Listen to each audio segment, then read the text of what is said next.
I started this ranch 23 years ago. Every day I look forward to getting out at sunrise. I can't wait to see which cows are going to calve that day, or look at the new antler growth on the bulls. Taking your mules for a ride, or watching your barn cats come running for their morning feed. If you want one of the finest places in North America to live, a laid-back lifestyle where we have virtually no crime, wonderful schools, an unbelievable community, and hundreds of thousands of acres of national forest, then this is the place for you. The unique thing about the Mad Hatter Ranch is its location. We're far enough out of town that we enjoy all the freedoms of rural life. But by the same token, we're only 15 minutes from one of the best hospitals in southwest Colorado. The airport's only 5 minutes away. Durango is 18 minutes away. Bayfield is 12 minutes away. Ignacio is 10 minutes away. The Mad Hatter Ranch isn't just a place to live, it's a lifestyle.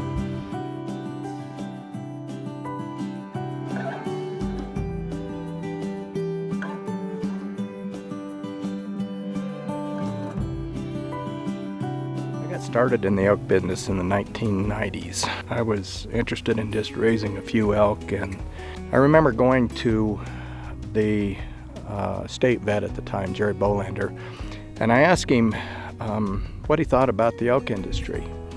And he said he thought it was a great industry, but there was one thing that really concerned him, and that was chronic wasting disease. I began researching that because I did not take his caution lightly. And what I found out was CWD was a disease that was always fatal, that it was highly transmissible, and that we didn't really know that much about it. As of today, we found it in 25 different states. It's in 4 Canadian provinces. It's spreading geographically. We do not have very many tools other than genetic resistance. Because it is a prion disease, it has there's no way to treat it. This is not a virus or a bacteria. We can't treat it with antibiotics. So we've got to find some different ways to deal with it. But Jerry did say that there was a genotype that could be resistant to the disease. So I began looking into that in elk, and we truly didn't know much about it at the time. We could identify it through a simple blood test or by pulling hair and sending it to a lab. What we were finding out was only about 1 to 3% of the animals were really fully resistant. I began looking to every herd I could get where I could get DNA. And what I could find was there was a few animals in each herd, a very, very small number of animals that actually carried the resistance. The next trick was to find good animals that had the resistance. I thought that if these animals were going to have some significance in the future, we had to try to breed the very best elk with this resistance that we could. And I was not able to find any fully resistant animals. I could find animals that were half resistant. So I started buying those animals and then breeding them amongst themselves before I and develop fully resistant animals.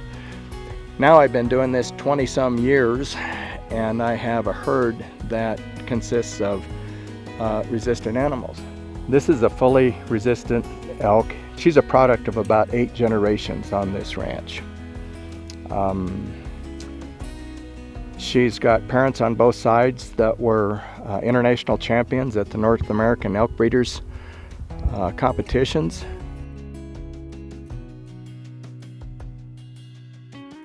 We've got one of her calves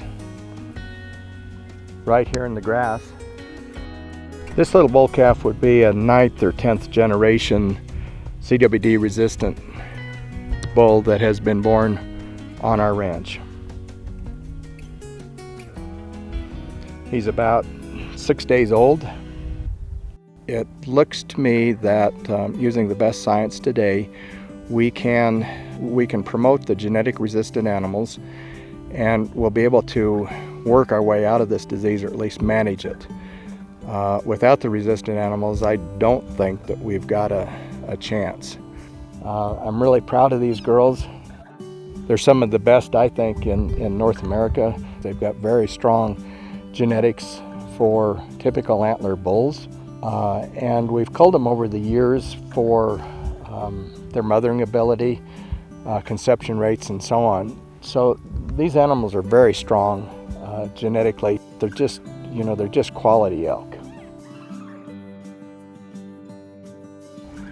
I bought this ranch in 1997. So over the years, I've come in with dozers and land planes and so on, and I've planed all of these fields so that they have got a good slope to them. We've got good drainage here. We've got some of the best water rights in southwest Colorado. We've really got more water than what we need or can use. Recently, I've gotten into the hemp business. The hot commodity right now is CBD oil. CBD is probably the most profitable agricultural product today.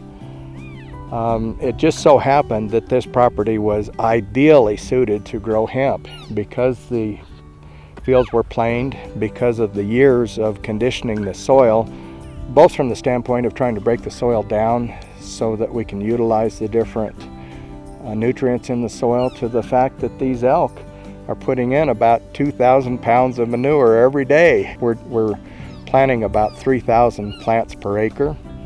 And we couldn't be more excited about the opportunity to rotate these pastures between raising elk and grazing them, to renovating the fields into a rotational crop that seems to be very complementary.